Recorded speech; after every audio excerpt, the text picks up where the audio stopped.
Okay, let's talk about exercise. There is so much noise out there, right? Well, today we're going to cut through all of it. We are getting straight to the real, surprising science of simple movement, and we're basing this on what the world's top experts have to say. So let's just dive right in. And when I say top experts, I mean it. We're talking about places like Harvard Health, The legendary medical journal, The Lancet. And, of course, the global authority on all things public health, the World Health Organization.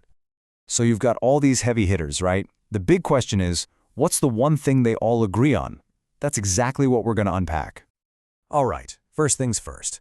We have to completely rethink what the word health even means, because honestly, it's probably not what you think it is. Okay, so check this out. The World Health Organization's official definition says health is a state of complete physical, mental, and social well-being. And listen to this part, and not merely the absence of disease. Did you catch that? It's not just about not being sick. It's about being well in every single way, physically, mentally, and even socially. Harvard Health kind of brings us down to earth. They say a healthy person can move without pain, think clearly, and live their day without undue stress. Think about that for a second. It's not about your six-pack or how far you can run. It's about your quality of life, day in and day out. Okay, so if that's the real definition of health, what does that mean for exercise? Well, this is where we get to bust some of the biggest myths out there. You know, the ones that hold so many of us back. So, you've got this myth, right? That exercise means a gym, weights, sweating for an hour, just this huge, intense thing. The truth? It's so much simpler. The real science, confirmed by everyone from the New York Times on down, says that any simple movement that gets your heart rate up is beneficial. Yeah, any movement.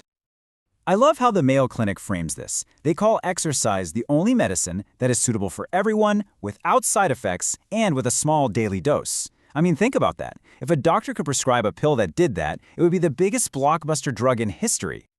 So let's talk about how this medicine actually works.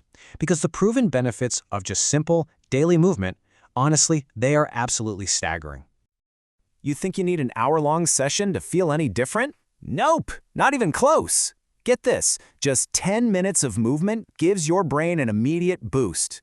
We're talking better focus, better memory, right away. 10 minutes. And, okay, that's the short term. The long-term protection? It's on another level. The WHO found that regular movement helps prevent more than 35 serious illnesses. And we're not talking about small stuff. We're talking about the big ones: heart disease, obesity, diabetes, depression, back pain, sleep problems. The list just goes on and on. And if all of that isn't enough for you, how about this? Harvard confirmed that it actually slows down aging. And I don't just mean looking younger, I mean at a cellular level. You are literally keeping your body biologically younger just by moving. But there's a flip side. We have to talk about the flip side. We've seen how amazing moving is, but what about not moving? Well, the danger is hiding in plain sight. It's probably where you are right now, in your chair. You want to know how serious this is? The Lancet, again, one of the most respected medical journals in the world, they have a name for sitting too much.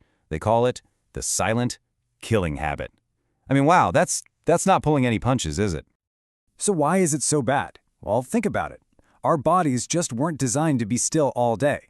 So when we sit and sit and sit, it directly leads to stuff like chronic back pain, poor blood circulation, that fuzzy-headed feeling, reduced focus, even mild depression, and that slow, creeping weight gain. Your body basically starts to break down from inaction. Okay, I know. That sounds pretty scary. But here is the best part of this whole story. The solution, the way to fight back, is so simple. It's accessible to literally everyone. It all starts with your first 10 minutes. So, how do you actually start? It comes down to 3 things, and all the experts agree. 1, just 10 minutes a day. That's it. 2, make it simple, like just walking.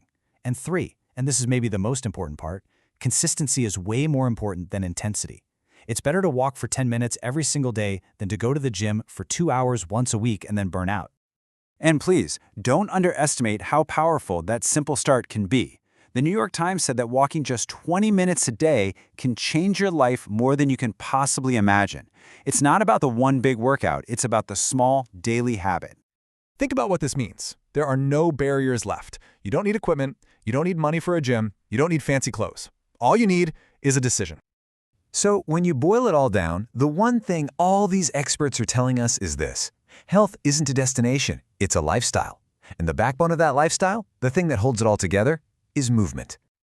So I'm just going to leave you with one simple question. Not about tomorrow or next week, but right now. What will your movement be today?